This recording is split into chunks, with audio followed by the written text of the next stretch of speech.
नमस्कार, ESN news मध्ये आपले स्वागत। आजच्या विशेष घडामोडीसोबत मी उज्ज्वला उल्हारे। मूळ कारण असं आहे अध्यक्ष महोदय, माझा जो मूळ प्रश्न आहे तो आमच्या अहिल्यानगरमध्ये सुमन काळे म्हणून एक पारधी समाजातली महिला होती आणि हिला सोनं चोरीच्या गुन्ह्यामध्ये हे जामखेडच्या पोलिसांनी ताब्यात घेतलं होतं। चौकशीत सुमन काळे यांना पोलिसांनी बेकायदेशीर डांबून ठेवून मारहाण केल्याने झालेल्या जखमीमुळे मृत्यू झाला असल्याचा अहवाल दिला आहे। म्हणजे आपण एकीकडे पाहतो की या केसमध्ये अनेक घटनाक्रम होणं गरजेचं होतं, अनेक चौकशा होणं गरजेचं होतं, याचे चार्जशीट सुद्धा वेळेत झाले नाहीत। उपाध्यक्षांनी म्हणलेलं आहे की सुमन काळे ही समाज सुधारक होती आणि एकेकाळी ही पोलिसांची खबरी सुद्धा होती।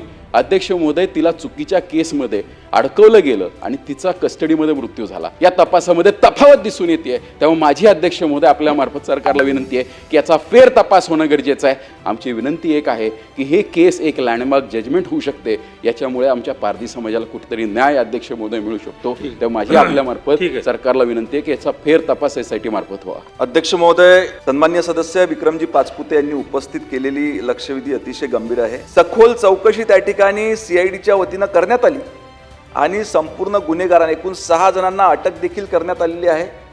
संपूर्ण चौकशी त्या ठिकाणी करण्यात आलेली आहे, परंतु अजूनही स्थानिक नातेवाईक, त्या भागातले लोकप्रतिनिधी यांच्या काही शंका असतील ना, आपली जी SITची मागणी आहे ती माननीय मुख्यमंत्री महोदयांच्या परवानगीने पुढील कारवाई करा। खास खबर विशेष घडामोडीचं आपल्या हक्काचं ESN न्यूजवर हे चॅनल लाईक करा, सबस्क्राईब करा आणि जास्तीत जास्त शेअर करा।